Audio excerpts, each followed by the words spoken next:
बिस्मिल्लाहिर्रहमानिर्रहीम। आज हम आपकी खिदमत में एक सबक आमोज अफसानवी किस्सा लेकर हाजिर हुए हैं। किस्सा है एक शख्स की सबसे छोटी बेटी का। छोटी बेटी अपने बाप का घर क्यों छोड़कर चली गई और किस तरह उसकी एक बादशाह से शादी हो गई।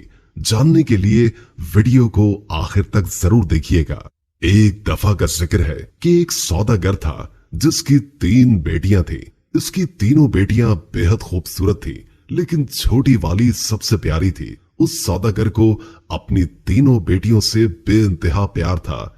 वो बस डरता था कि कहीं उसे कोई छोड़ कर न चली जाए। इसलिए एक दिन सौदागर ने फैसला किया कि वो अपनी तीनों बेटियों से पूछेगा कि वो उससे कितनी मोहब्बत करती हैं। वो यही सोचते हुए अपनी सबसे बड़ी बेटी के पास गया और पूछा, बेटी तुम मुझसे कितनी मोहब्बत करती हो? बड़ी बेटी ने जवाब दिया, बाबा जान मैं आपसे अपनी जान से भी ज्यादा मोहब्बत करती हूँ।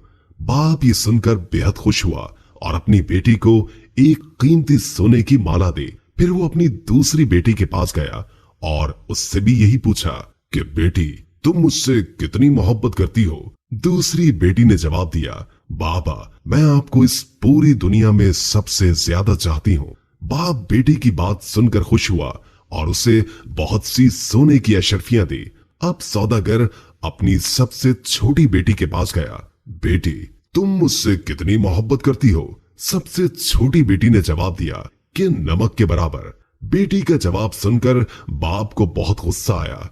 नमक तो इंतहाई सस्ती और मामूली चीज है, ये मुझे इतना प्यार करती है। और फिर सौदागर ने उसे बहुत डांटा और गुस्से में ये भी कह दिया कि मुझे पता है कि तुम एक दिन मुझे छोड़कर चली जाओगी, इसलिए बेहतर है कि अभी से इस घर से चली जाओ। बाप की बात बेटी के दिल पर जाकर लगी और वो किसी को भी बताए बगैर घर से रोते हुए निकल गई। वो लड़की एक ऐसी जगह से गुजर रही थी जहां बहुत सी घास उगी हुई थी। लड़की ने अपने लिबास के ऊपर ही एक और घास का लिबास बनाकर पहन लिया ताकि पहचानी ना जाए। इसके बाद वो बादशाह के महल के बाहर जाकर रुक गई और बाहर खड़े सिपाहियों से कहने लगी कि सुनो, मुझे कुछ काम की जरूरत है, क्या तुम मुझे काम पर रख लोगे? मुझे सब काम आता है। नहीं बीबी, हम ऐसे किसी को काम पर नहीं रख लेते, जाओ यहाँ से। लड़की उदास हुई लेकिन फिर से इसरार करने लगी, देखो मुझे काम की बहुत जरूरत है, मेरे लायक कोई तो काम होगा महल में।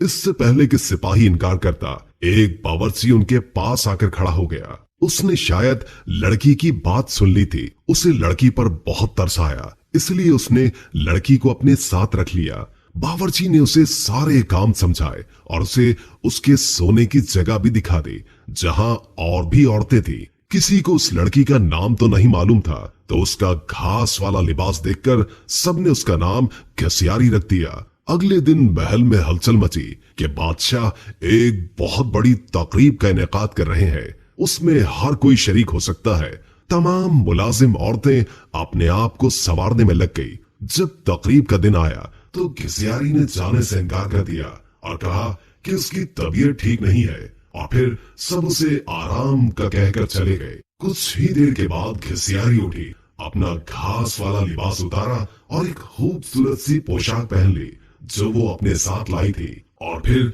उस तकरीब में चली गई। वो इतनी खूबसूरत लग रही थी कि वहां तमाम हाज़रीन की नजरें उस पर उठ रही थी। हर कोई ताज्जुब में था कि इतनी हसीन लड़की कौन है। वहां बादशाह का बेटा भी मौजूद था। उसने जब इस हसीन लड़की को देखा तो देखता ही रह गया, और फिर शहजादे ने पूरी तकरीब बस घसियारी के साथ बातों में गुजार दी। शहजादे ने किसी और की तरफ आंख उठाकर भी न देखा। फिर घसियारी किसी की भी नजरों में आए बगैर वापस महल में आ गई। अगले दिन औरतों ने कहा कि तुम्हें वहां होना चाहिए था। कल बादशाह का बेटा एक हसीना पर लट्टू हो गया और सारा वक्त उसी के साथ रहा। घसियारी बज़ाहिर उदासी हुई। हाँ, काश मैं भी जा सकती। कुछ दिनों के बाद बादशाह ने फिर से एक तकरीब रखी। इस बार घसियारी ने यही बहाना लगाया कि उसकी तबीयत ठीक नहीं है, सो वो नहीं जा सकती। लेकिन सबके जाने के बाद उसने फिर से एक उम्दा लिबास पहना और तकरीब में चली गई। शहजादा उसे देखकर बहुत खुश हुआ और एक कीमती अंगूठी उसे तोहफे में दे दी। फिर तकरीब खत्म होने से पहले ही वो वापस महल में आ गई। दूसरी तरफ बादशाह का बेटा सौदागर की इस छोटी सी बेटी पर फिदा होकर रह गया था। उसने फैसला किया था कि वो अपने बाप से इस लड़की का जिक्र जरूर करेगा। अब अगली तकरीब शहजादे ने खुद जानबूझकर रखवाई ताकि वो इस लड़की से मिल सके, लेकिन इस बार घिसियारी न आई। शहजादा उदास हुआ। बादशाह को घिसियारी के बारे में कुछ भी मालूम नहीं था, इसलिए वो परेशान हो रहा था कि उसका पता कैसे और किससे करे। एक दिन शहजादे ने महल के मुलाजमों से सागुदाना बनाने की फरमाइश की। घिसियारी को जब ये पता चला तो उसने खुद सागुदाना बनाने की ख्वाहिश का इजहार किया। उसे इजाजत दे दी गई। घिसियारी ने सागुदाना बनाने के बाद वही कीमती अंगूठी जो शहजादे ने उसे दी थी सागुदाने में डाल दी। अब शहजादा मेज पर बैठा सागुदाना खा रहा था।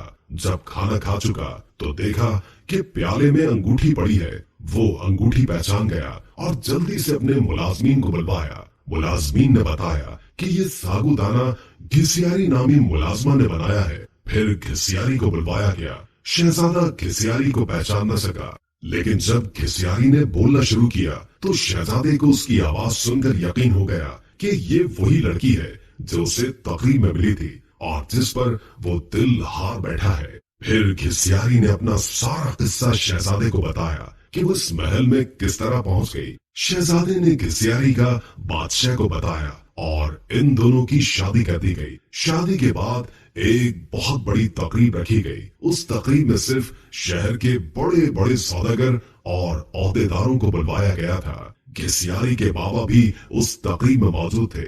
खाने का वक्त हुआ तो मेज हर तरह के लजीज खानों से भर दी गई, लेकिन जब सबने खाना शुरू किया तो पता चला कि खाने में नमक ही नहीं है। घिसियारी के बाबा ने बादशाह को मुखातिब करके कहा, इसमें तो नमक ही नहीं है। बादशाह हल्का सा हंसा और कहने लगा, क्या हो गया सौदागर साहब, सिर्फ नमक ही तो नहीं है, बाकी सब कुछ तो है ना इसमें। ये सुनकर सौदागर की आंखों से आंसू जारी हो गए।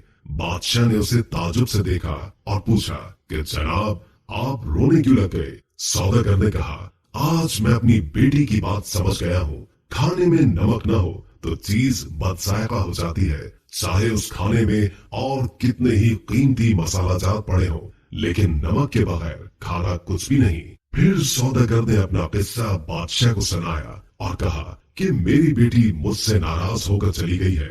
मैंने उसे बहुत ढूंढा लेकिन वो नहीं मिली। मैं उसकी तरफ से बहुत परेशान रहता हूँ। सौदागर ने बादशाह को अपनी बेटी का हुलिया बताया तो बादशाह ने घिसियारी को बुलवाया और अपनी बेटी को सही सलामत देखकर बाप की खुशी का ठिकाना ही न था। सौदागर ने बेटी को गले लगाया और उससे माफिया मांगता रहा। दोस्तों, वीडियो अच्छी लगी हो तो लाइक करके शेयर कर दें और कोई अच्छा सा कमेंट कर दें। अल्लाह ताला हम सबको अपनी हिफ्ज़ व अमान में रखे। जज़ाकल्लाह।